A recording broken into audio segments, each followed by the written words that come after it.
தமிழில் ஏவிஎம் நிறுவனம் 1949ஆம் ஆண்டு தயாரித்து வெளியிட்ட வாழ்க்கை படம் மூலம் சினிமாவில் அறிமுகமாகி இந்தி சினிமாவில் கொடிகட்டி பறந்தவர் வைஜெயந்தி மாலா.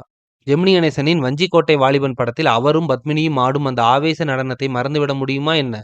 நடப்பிலும் நடனத்திலும் கலக்கிய வைஜெயந்தி மாலா எம்ஜிஆருடன் ஒரே ஒரு படத்தில் மட்டுமே நடித்திருக்கிறார்.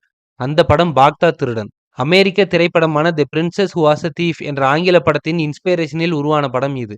டி.ஆர். சுந்தரம் பிரம்மாண்டமாக இயக்கி தயாரித்த இந்த வரலாற்று படத்தில் வைஜெயந்தி மாலா, எம்.என். நம்பியார், டி.எஸ். பாலையா, டி.ஆர். ராமச்சந்திரன், அசோகன், எம்.என். ராஜன் என பலர் நடித்துள்ளனர்.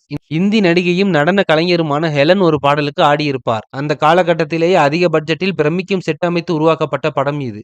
இந்த படத்தில் என்.எஸ். லட்சுமி சிறுத்தையுடன் சண்டை போடும் காட்சியில் நடித்திருக்கிறார். எடிட்டிங் போது எம்ஜிஆர், இந்த படத்துல நான் ஹீரோவா அந்தம்மா ஹீரோவா என்று கிண்டலாக கேட்டாராம். துணை தளபதி அசோகனின் வஞ்சத்தால் அரசனும் அரசியும் கொல்லப்படுகிறார்கள். அவர்களின் அன்பு மகன் அபு பசுமாட்ட கூட்டத்துடன் தப்ப வைக்கப்படுகிறான். திருடர் கூட்டம் அபுவை எடுத்து வளர்க்கிறது. வளர்ந்ததும் அவர்கள் கூட்டத்துக்கு தலைவனாகிறார் அபு. இருக்கிறவர்களிடம் கொள்ளையடித்து இல்லாதவர்களிடம் கொடுக்கும் அவர் நாட்டின் போலி அரசன் டி.எஸ். பாலையா, போலி அரசி சந்தியா மற்றும் போலி இளவரசர் எம்.என். நம்பியார் ஆகியோரை எப்படி வீழ்த்துகிறார் என்பதுதான் கதை. இதற்கிடையில் அடிமை பெண் ரெஜினாவை மீட்டு திருடர்கள் கூட்டத்தில் அவர் கொடுத்திருந்த சபதத்தை மீறி அவரை திருமணம் செய்கிறார் அந்த ரெஜினாவாக நடித்திருந்தவர் வைஜெயந்தி மாலா. அந்த காலகட்டத்தில் பல தமிழ், இந்தி படங்களில் நடித்த அவர் பிஸியாக நடித்துக் கொண்டிருந்தாலும் எம்ஜிஆருடன் அவர் நடித்த ஒரே படம் இதுதான். இந்த படத்தில் இருவரும் பொருத்தமான ஜோடி என்று அப்போது பரபரப்பாக பேசப்பட்டது. ஆனால் அடுத்து இருவரும் நடிக்கவில்லை.